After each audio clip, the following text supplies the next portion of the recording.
Hello friends, Rifle Cherry here. What we have today is just going to do a kind of bit of a debrief on a range day that I had today where I learned something new. And it, I think it's kind of interesting. I thought I'd share it with you. This here is the Sauer 100. Still working on, trying to find out more about this rifle, get some more field time with it, get some more rifle range time with it before I take it out doing anything like hunting. I just like to work a rifle, run a rifle for a while, of trying to work out any kind of bugs that I have in my system, and so on, learning the rifle. And I'm starting to do that with this rig, the Sauer 100 Classic XT. And so this is what we shot today. We're shooting some Hornady 150 grain projectiles, some hand loads out of Browning brass, and a Winchester primer using IMR 4064. Great powder, I love it.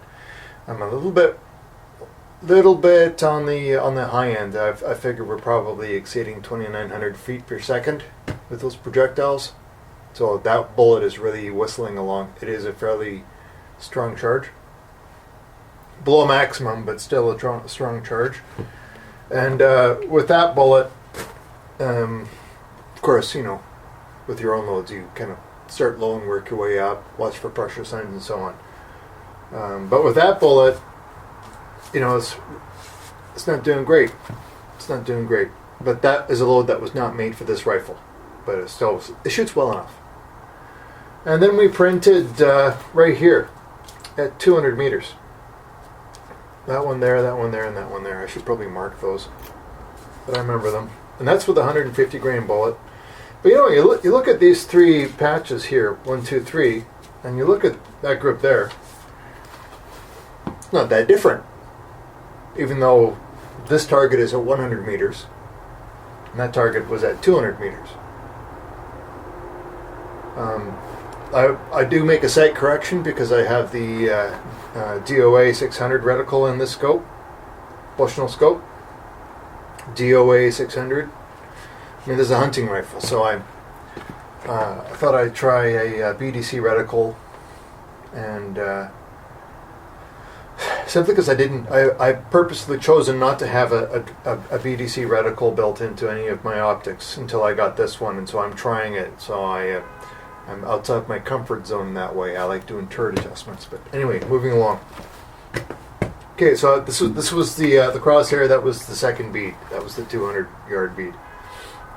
And then I put in some factory ammunition, some Federal Power Shocks, 180 grain, and I shot the center group here. This is after I'd fired.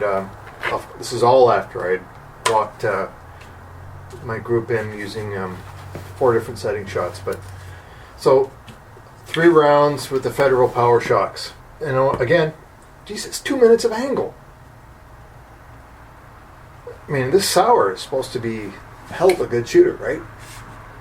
But then I shot it at 200 meters. Basically shot a 3-inch group, which again is not that much different than what I shot at 100 meters.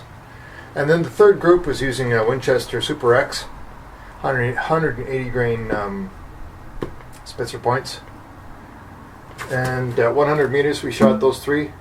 That was a flyer. That was actually my 3rd shot. I knew that I pulled it, and so I shot a 4th, just so I could see what kind of the group size was truly representing. And pretty much same, totally different ammunition lot, totally different bullet weight. It's the same, it's totally different ammunition lot, and it's the same. Doesn't seem to really matter what I put through the rifle at this point in time. Again, I have not developed loads specifically tailored for this rifle. Every rifle is an individual, and with every rifle there is a sweet spot. You just need to find it. So, I mean, I know that, and I acknowledge that. But then I shot the Winchester Super X at 200 meters, and it's a 2-inch group. Same that what I'm doing at 100 meters. So, it is a mystery that a rifle will shoot just as well at 100 meters as it does in group size at 200 meters. And so for me, that is definitely an indicator of possibly maybe this thing needs a slower velocity for things to be tight at 100 meters. I think there's probably some bullet cavitation, a little bit of instability. Maybe it's because this Sauer, I have to go make the brass, but it may have a super tight chamber, and it wants something specific. The harmonics of the rifle wants a specific type of ammunition to shoot exceedingly well. Now, but there's nothing wrong with this. But what I will say about the Sauer is that it doesn't seem to matter what ammunition you shoot through this rifle. It shoots it all just as well. It doesn't shoot any of it exceptionally well, but it shoots everything within 2 inches and 3 inches at 200 meters. And I think that has got more to do with the quality and the workmanship that goes into this rifle than anything else that I've ever probably shot before.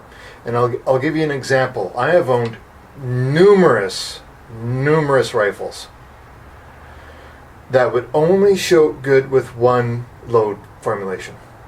Everything else was terrible. I mean, it didn't seem to really matter what ammunition you shot through it. It was all bad.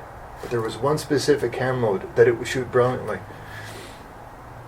I mean, really, really well.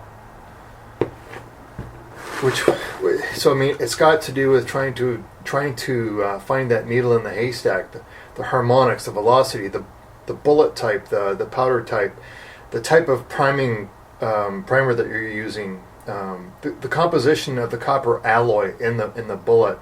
And that it is actually a scientific process of discovery to find out what it is that each rifle wants.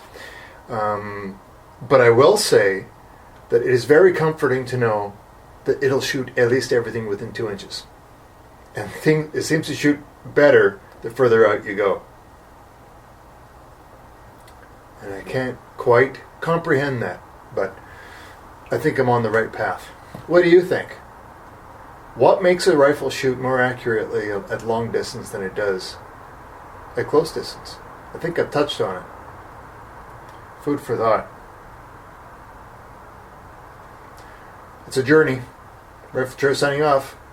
Hope you're all doing well, and as always, Maple Leaf up.